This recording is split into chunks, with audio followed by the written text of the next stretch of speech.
Hey, how you doing? Back once, oh, a bit dark. Let's get the old focus on there. Hey, how you doing? Back once again with the Renegade Master. That's a little nod to the old school 90s fans out there. Okay, so this button right here, you having problems with it? I've had this problem when I first bought the car 5 years ago, and I fixed it for 5 years. However, I haven't been using the car for a little while. I've bought another little commuter car, so this is sitting stationary each week. And with the condensation and things, it started to play up again. And I'm gonna, if you listen and watch this video before you jump to the end, I'm gonna show you why I think the way to fix it is the best way. Now, in the past, when I first bought the car, as I said, when I turn the fan on, let's see if it does it now. I'll turn the radio down. I don't want to get a copyright strike. So here we go. Look, classic example. So the key's on, and right here, if I go up to here, sometimes at this point it's a bit noisy, the fans are on because it's working today, but I find that it will fluctuate and it will go off and on. It will sort of do its own thing. When I first bought the car, I actually thought that was normal. I thought maybe it was a feature that it automatically adjusted itself, but it actually was the contacts inside. And I'll explain now what I did. Let's move on, 'cause it's time to move on. Now, inside here there's a very delicate ribbon cable. You can pull that out, but there's also a tiny little spring. So when you turn, if you listen to this, when you turn the dials, there's a good bit of resistance. And that little bit of resistance is because there's a little spring. And there's one inside here. And on my one now, when I turn it, there's no resistance because I lost that little spring and I could not get it back in. I actually found it a few months later, tried to put it back in, but you know, it's first world problems. It's just that it's smoother and less resistance than it should be. But importantly, how I fixed this was not by pulling it apart, and that's why I'm saying to you, just maybe avoid that. I just simply used a contact spray. This one here is a solvent cleaner, but actually when I cleaned it, I didn't have this. I just used good old WD-40. God, I look like an advert here. Try WD-40. It's like Brute for men. And all I did was spray it around there, and it fixed a problem for 5 years. If you got one with a little straw applicator, that's the best one to get, because then you can get in and around it. Get yourself a little tissue so that you don't make a mess. Do you know what? I'm not going to use the WD-40 because I know that works and it's good. But I'm going to use what I should have used back in the day, which is solvent cleaner.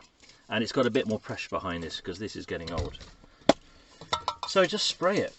Just spray it around the inside of this switch and give it a good turn as well. So yeah, just a nice little spray. This stuff's good because it flashes off very quick. Give it a good turn as well. Flashing off means it just evaporates. It's just an engineering term.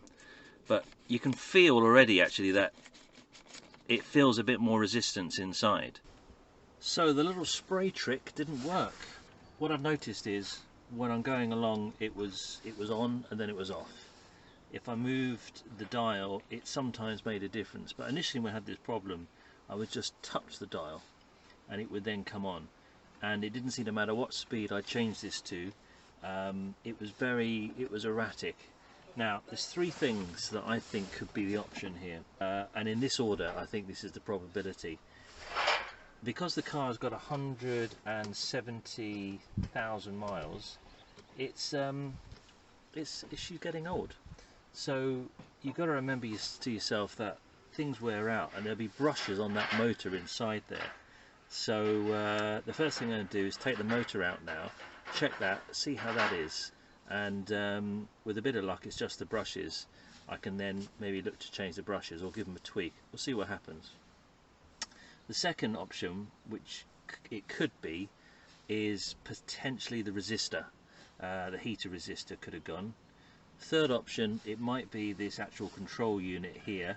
This is probably the most expensive option if I have to try and change it. And there's also the option of the temperature sensor. And also I've heard that the sun sensor is kind of linked to this as well. But let's not jump to the gun. Let's do things in a sensible order.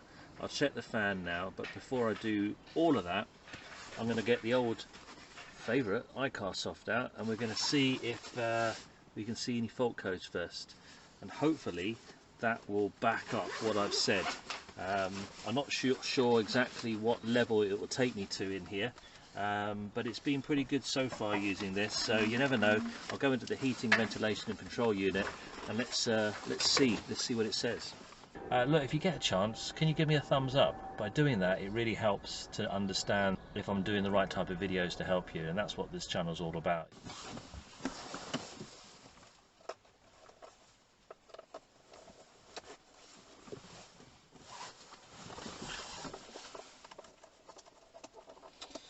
Okay, good. We're all plugged in. We're all powered up. And let's have a look and see what we can see. Okay, so going to diagnostics. I know exactly which section I need to go to, so hopefully this will be a little bit more straightforward. These are the different versions here. The lower one, the lower number is the lower software version, so I've got 4 updates. Might as well go into the latest one. Now it's going to run through. You'll see on the top of the screen there, it's got 1 of 56 options. So you've got to make sure you choose the right model. So I know it's at the bottom because it's an SL, and up arrow, which will then go all the way to the bottom of the list. It just saves scrolling through 58 options, and it's an SL230, which is that one. Go into that. And I know that it's a 2003 to 2008. Go into that. It's a 2004 model, just so that you know. Right, now the chassis number, it's this one here, it's the 467, and you know that because if you check on the inside of the door, the label will say on what the chassis is, or you could actually have a look on the window as well. So I'm going to go into manual scan because I know the bit that I want to go to. That's the difference, by the way. The smart scan and manual scan, the smart scan will check all available systems. Right, so the first thing I'm going to go to is the heating, ventilation and control. And I'm hoping there's going to be some sort of options to change or try out buttons and settings. It might be under air conditioning. I'm just going to go through and check and see what else is relevant there. Go into air conditioning.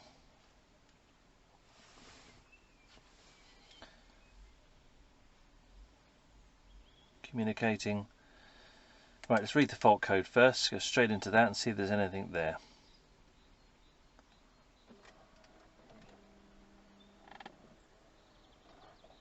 I can hear the fans actually doing the automatic vents here. It looks like it's going through a test. This is interesting because normally it would go straight into this, so I think it's running a quick test. There we go. We have 7 fault codes. So that's good and bad, isn't it? It's good that it's found it. It's bad that we need to try and fix something. So what have we found? Communication error, AC bus with the components, blower regulator. There you go. What did I say? I said it was the blower. So it's sounding very like to me that the brushes are gone on the motor. Just from my experience, that's generally what happens. And bearing in mind, it's 173,000 miles on this car. I think that's potentially what it is. But I'm going to go through the rest of these codes and see what we can see. So that's the first one, 1 of 7. You use the right arrow there to go to the next.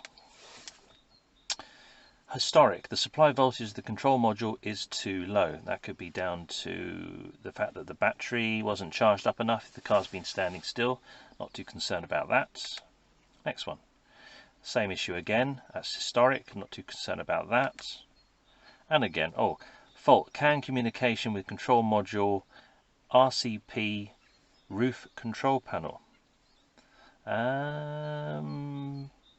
Not sure, that's current. That's a current state. So fan in the CAN communication with control module, roof control panel. That one I'm not sure on. But the code's there, 1057-001, so we can look into that a little bit more. Next one. Yeah, it's going on about the roof control panel. I'm wondering if that's because there's a sensor there, but I need to look into that and see. Fault in CAN communication with control module passenger side, signal acquisition and actuation module. On the passenger side. Yep, again, I'll need to look into that. And the last one is communication with control module, passenger side signal acquisition and actuation module.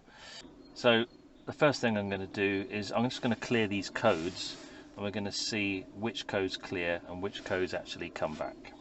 So we go back.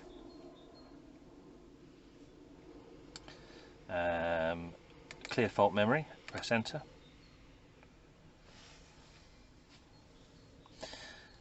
Press F2 to continue. Clearing fault codes, erase done. Right, good. Now go back into the fault codes. Read the memory. Let's see what comes up. I had 7 before. Let's see.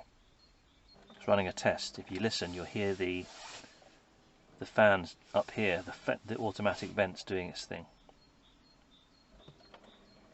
They seem to be working fine.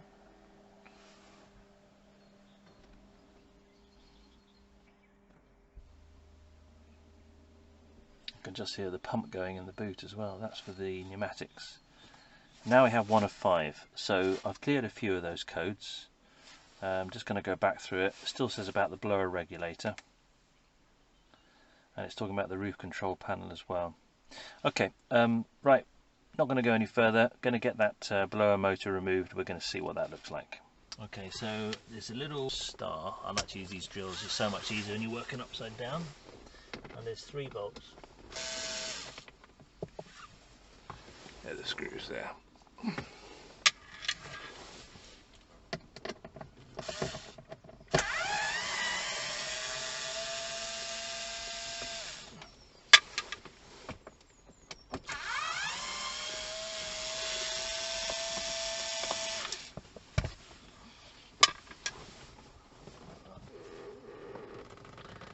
I'm going to lower this seat down a bit. I'm going to take this side panel off. Makes it easier.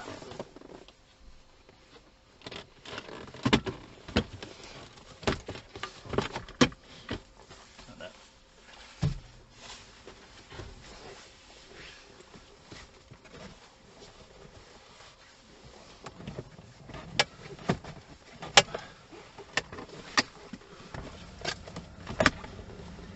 Let's undo this light.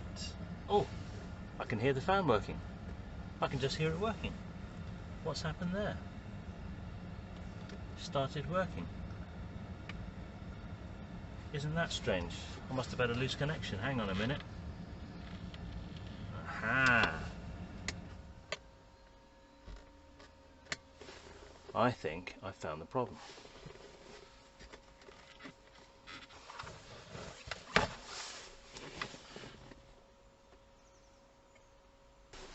Okay. I had basically a bad connection in a nutshell, and I'm not going to go into all the details, but I've got 2 cables here which I've just temporarily put in, and it's on the main, it was one of the return feeds of the motor.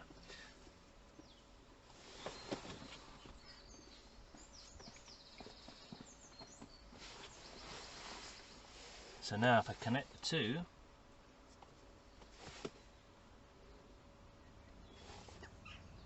the fan comes on. So that's all it was. And if I go back to the controls here,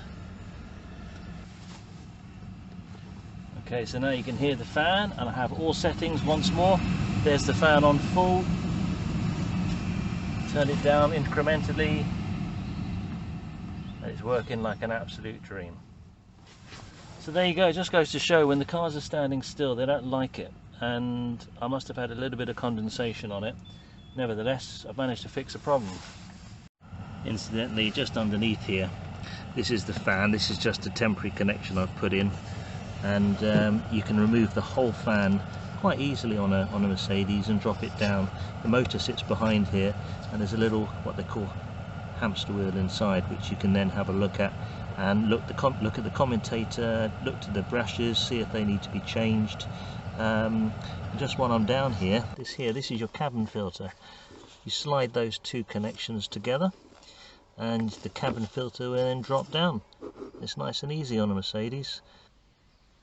Just tinning these cables here. I've had to cut out a bad connection. This is one of the main power supplies to the motor. What do you call this in America? Solder. You call it solder in the UK. There's an L in there. But anyway, I'm soldering these, getting a nice flow on there, so they're nicely tinned. Then once you've soldered it, I then like to put on the heat shrink. I don't tend to do that first, otherwise it will tend to soften and melt. So I'm going to get one down here, I'm going to get one on there. I'm going to melt one and then I'm going to melt the other. There's like a double layer going on.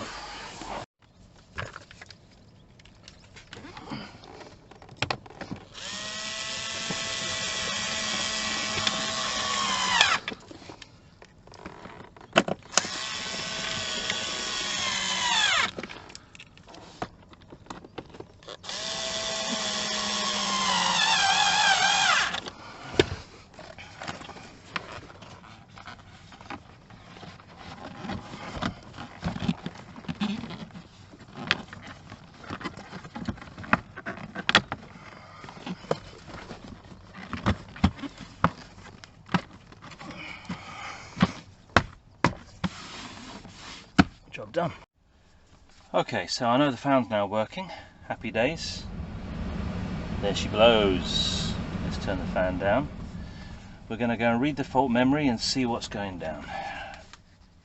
It's going to go into its cycle. You can hear the doing their routine. I can now hear the PSU pump kicking in. Now we've got one of 4 faults. Fault in CAN communication with control module, RCP roof control panel. I wonder what that is. Roof control panel on the fan. So up here in the light fitting, in there, in that little round, you can just about see it. At first I thought it was a microphone, but actually in there there's a little rotating motor, and I may have disconnected it inadvertently when I put this dash cam on, and that's probably what it's saying. There's a inconsistency with that, so I'm just going to quickly open this up and have a look inside.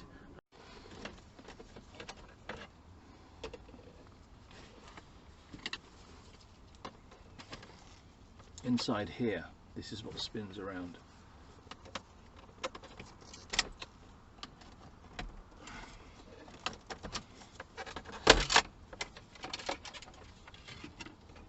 And there we are. There we are. There's your problem. I forgot to connect this cable inside. That's probably what the issue's been. I disconnected that when I was fiddling about up here to put the dash cam in. Silly me. Silly me. Anyway, now I've got it back in again. Let's put it back on and let's test it once more and see if the fault code has gone. Just goes to show how thorough the iCarsoft is. Right, so now that's back on again. Let's go back. It's interesting because I've had this dash cam for about a year and it's never caused me any issues with the heating, but I do seem to remember it getting very hot one time, and there's every chance that that sensor, that little device that spins around up there, isn't doing its thing. It obviously wasn't plugged in, and it was causing an erratic behavior for the heating. So I'm going to clear the codes. Codes are cleared. We're then going to go back in and once again read the codes. And this is the best way I find to make sure that you've done everything correctly, is fix a problem, go back in, and then try and find the fault codes again. And if they're gone, great.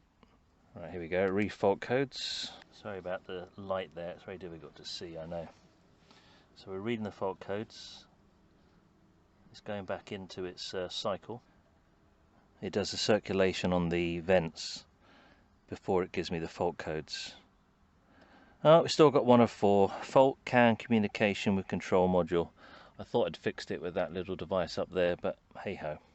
So there we go, every day's a school day. I learned something today. I learned that cars don't like to be standing around not doing anything. Connections can get a little bit damp and corroded. It's not the car was leaking, but over time with condensation it's not always good. And above where the light fitting was, there's a little tiny little motor. It's a brushless motor, and it spins around, and inside there looks to be like a little thermocouple, and I believe that that is actually what is signifying the temperature in the car. So it maintains that temperature, and without that, that's why I had to sometimes find I've got to turn the heating right up. So when I had a look at it, the actual thermocouple kind of broke off, so I may need to get a new overhead light. Importantly, the fan's working, and that's what these old cars unfortunately can test you on. But considering this is a 17-year-old car, pretty first world problems really. Look, if you get a chance, can you give me a thumbs up? By doing that, it really helps to understand if I'm doing the right type of videos to help you, and that's what this channel is all about, is to maybe give you the ideas and the confidence to tackle that job yourself. So appreciate it. Until next time, have a good weekend.